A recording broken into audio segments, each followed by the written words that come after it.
Hey guys, welcome back to my channel. I hope you're all doing really well. Today I'm going to be filming a Q&A. I think the last Q&A that I filmed was back in August, so it's been a while. I'm really excited to go through all of your questions and answer as many of them as I can. I asked you guys over on my Instagram. It was under this picture right here. You guys sent in some really great questions. I do see some questions that I have talked about in previous Q&A videos. For example, on topics like religion, finances, where I've lived, and even birth control and stuff like that. I have talked about that in some other Q&As, so I will have those linked below. But there are some really cool questions in here as well, so I'm super excited to go through them. So the first question that I have here is, what is my most complimented perfume ever? I think the one that I get asked about the most is the one that I wear in the summertime mostly. It's from Estee Lauder. It's the Bronze Goddess perfume. I've talked about this in several videos. This is, I think, my second or third bottle. It is one of my favorite fragrances, and I wear this so often in the summer. It just smells like the most beautiful, like tropical beachy vacation, but still quite luxurious and high-end. It's truly beach in a bottle, and I love the sun. I love summer, so this is like transports me every time. The next question is, do you feel your success online has affected your friendships?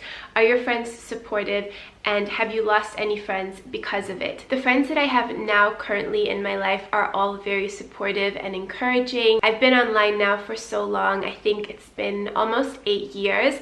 So as the years have passed, I've attracted and kept friendships that are supportive and positive. But if I ever felt like somebody might have been making fun of what I was doing, or, you know, talking behind my back, or I just wasn't getting like good vibes from a person, I just immediately started distancing myself from those people, because I just don't like negativity. I don't like drama. I know that what I'm doing is from my heart and is coming from a positive place, and if someone feels like they need to make fun of that, or it's not cool or whatever, then I just don't even want to associate myself with those types of people. And then as you are living your authentic self and you're growing more into who you are, I think you just attract other like-minded people. The next question is, if you weren't a YouTuber, what do you think you would be doing? I've actually thought about this question before, and I think I would either be an interior designer, because I love home decor, and I think it's so fun and so special and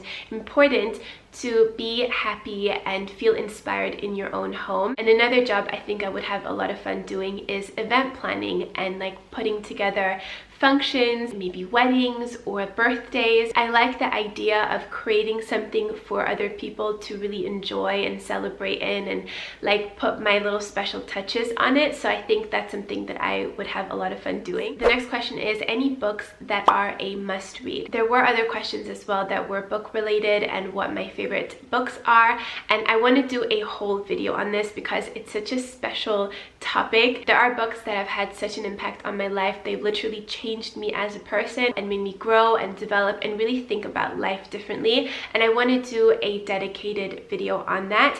But I did just grab a few books from my bookshelf just quickly so that I have something to show you guys now, and then I will do another video like fully dedicated to my favorite books. Starting with the book that I'm currently reading, it's called You Are a Badass by Jen Sincero, and it is so good. I would say this is on my top 5 or even top 3 books I've ever read. I'm actually listening to it on Audible. I will be talking about that book in an upcoming video on something else that I'm putting together for you guys. Another great book is What I Know for Sure by Oprah Winfrey. It is such a beautiful book, so much knowledge and wisdom, and you feel like it's like your fairy godmother speaking to you. Oprah Winfrey is just amazing, and I love her podcast as well, Super Soul Sundays. Then The Seat of the Soul by Gary Zukov. This is also so good. This book really opened a new facet to my being, and I am so thankful that I came across this book. I read this in the summer, and I still go back and just like read over certain parts that I've highlighted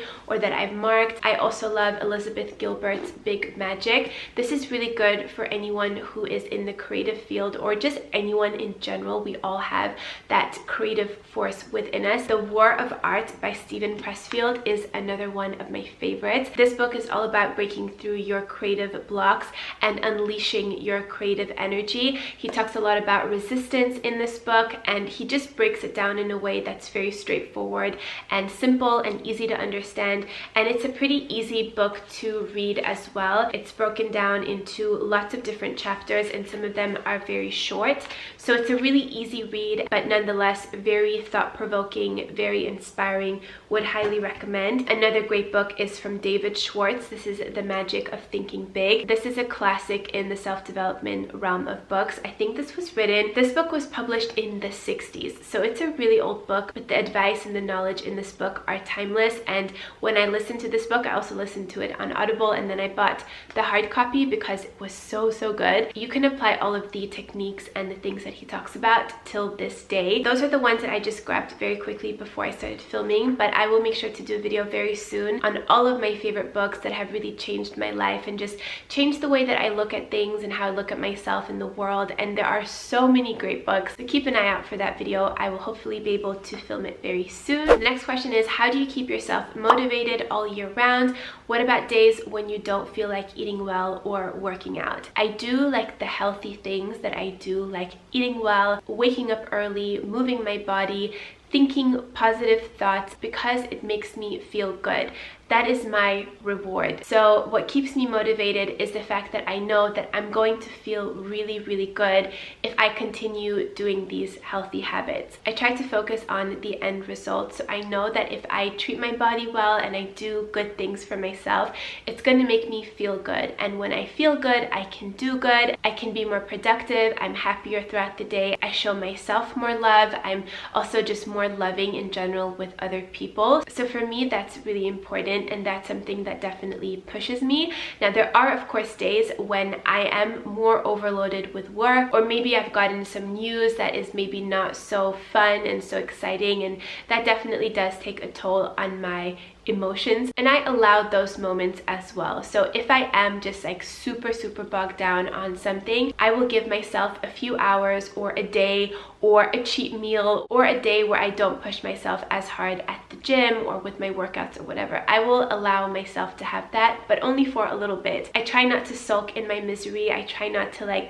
just sit in a stew of complaining mode. I know that we all have to process our emotions. Sometimes that does take some time to go through, but I always try to just get myself back on track, because I know, again, that it's going to make me feel good, and I always want to feel good. That's one of my goals in life. Life is truly so short, and I feel like we're all here to do something meaningful, whether that's meaningful, for other people or just for ourselves to grow and to develop and become better. I think each and every one of us is here for a reason, so there's not it's not an accident that you're here, and I honor that so much, and I try to live every day squeezing the lemon. And I know the best way for me to do that is when I feel good, when I feel happy and energized and productive. Now, with that said, there are some bad days that I've had that have actually been super motivating for me. I don't think that we have to completely shun bad days and just say that they're awful and evil and everything, because with everything, I think you can learn something from it. So for example, last year in the summertime, or just it was end of spring, beginning of summer, when I decided that I wanted to do things differently, I wanted to film 2 videos per week, I wanted to be more open and more vulnerable with you guys and just have a more open relationship with you guys. Before that thought came about, I wasn't very happy. I felt like a disconnect. I felt like I wanted to be doing something more. I even remember getting really emotional about it, and I was crying, and I was talking to Mo, and I was just telling him I just want to do more. So that could be maybe seen as a bad day or not having a great day. But that actually turned into something beautiful, because from those few days that I was feeling really off, I changed a huge part of my YouTube channel, which is pretty much my life. It's a big part of my life, and it came from a moment of not feeling good and wanting to think okay, how can we do things different? How should we get out of this? How can we improve, and how can we do things better? And I think the same thing is true for relationships, or even for your health. Maybe you're having a bad day because you're realizing how important your health is, and maybe you look at yourself and you just don't feel like it's you. You might feel like you have extra kilos or pounds on you that shouldn't be there, and that's how I felt before I lost all of my weight when I was a teenager. If you don't have those down days and those moments, and you kind of like sugarcoat things and you ignore it, you push it under the carpet, it can actually prevent you from doing something really, really great in your life. So I think it's about embracing all parts of life and realizing when you're not feeling comfortable with an area of your life, it could also be your love life. Take a look at that, find out what it is that's bothering you, and then change it and fix it and keep moving on. It's never a good idea to just sit in your own misery and not be happy. We are in control of our own lives, and there's always something that you can do to bring yourself back up. I know that was a very long answer to the question, but I think it's a really important question and a very important topic as well. So hopefully I answered that well. The next question is, hi Annie, I would like to know, what do you do with your hair after a workout? I usually wash my hair twice a week, but I find that it's not enough. If I want my hair to look amazing, I would probably need to wash it every day, and that just makes no sense to me. But your hair always looks amazing. Thank you so much. I've actually been experimenting with really cutting down my hair washing days. This is day 4 of washing my hair, so I haven't washed my hair in 4 days, and I feel like my hair still looks really good, and I've been doing things a little bit differently. I've also started using a dry shampoo. The one that I'm using right now is from Oribe, and it's a really nice fine mist, and I just spray it into my roots, and then I like shake up my hair to really get the product to absorb any of the oiliness or excess greasiness. That works really well. Also, just wearing a shower cap in the shower. I know this is a very, very simple piece of advice, and maybe you guys are already doing that, but I wasn't doing that for the longest time. So now every time that I shower after I've worked out, I put my hair up in a bun with clips, not with a rubber band, because the clips won't leave any dents in your hair, so it'll also extend the life of your hairstyle. So I put my hair in a bun, I put the shower cap on, have a shower, and the humidity does not affect the style. Also, brushing your hair at night before you go to bed and making sure that you are distributing the oils that are from your scalp onto your hair. So you want to be moisturizing your hair with its natural moisturizers. That will also prevent a lot of buildup from forming on your scalp. Plus, it's actually really good and nourishing for your hair. I also think that you have to give yourself time when it comes to how often you're washing your hair, so that your hair can get used to it, so that you're not going from like washing it every day to washing it once a week. Your hair is going to be like super, super greasy and oily, and it's totally normal. I think just go one day and then push it one more day, and then the next week push it an extra day. So it's going from, you know, every day to every second day to every third day to every fourth day, and you're just slowly weaning your hair. That's something that I'm trying to do more and more. My goal would be to just wash my hair once a week. That's what I'm trying to work up towards, but it is difficult if you have like an event and it doesn't land on like the same day as you're washing your hair or soon after. But I do think that it's worth it, because it's so much healthier for your hair to not over dry it, to not like overwash and irritate the scalp too much. Let me know if you guys are interested in an updated hair care routine type of video, and maybe I could even show you guys like a whole week of styling my hair. I think that could be pretty interesting. Let me know if you guys would like to see that down below in the comments. The next question is, what is your absolute top favorite way to de-stress if you're going through some stressful time or moment? Or what's your favorite way to spend alone time? Thanks, and Happy New Year. Happy New Year to you too. My favorite way to de-stress is probably a workout or a really good yoga class, like a nice deep stretching yoga class, and just like releasing all tension and stress from your body. That makes me feel so good every single time. I've never regretted a workout. That's definitely the first thing. But if I'm really like not feeling good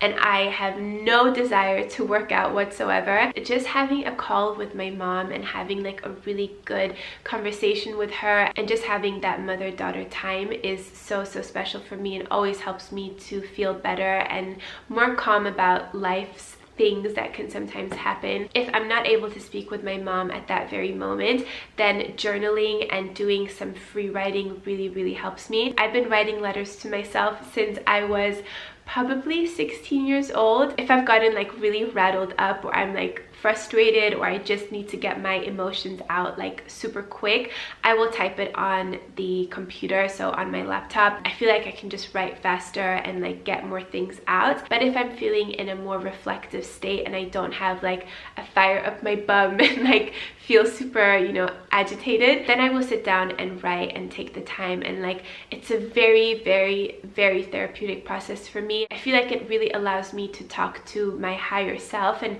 when I'm writing, I feel like it is almost my higher self talking to me. It's a very beautiful experience. I even have like goosebumps just talking about it, but it's such a nice way to self-soothe and to understand your thoughts and to get clear on your emotions. I think it's really important to get it out of your head onto paper, or if you want to, you know, call your mom or call your best friend and just like have a chat. Getting it out of your system and like processing it out is so important, and not just like going and drinking and eating lots of fast food, because then you're just going to feel even worse afterwards. And what's my favorite way to spend time alone? I actually love spending time alone. I'm such a homebody and I spend a lot of time by myself. There are of course people that I love being around, like my family and my friends and Mo, of course. I like doing yoga at home. I like sitting in my bed with some tea and doing some online shopping. I love cooking and even just going to the city and walking around in stores and just getting inspired. The next question is, are you still doing laser hair removal treatments?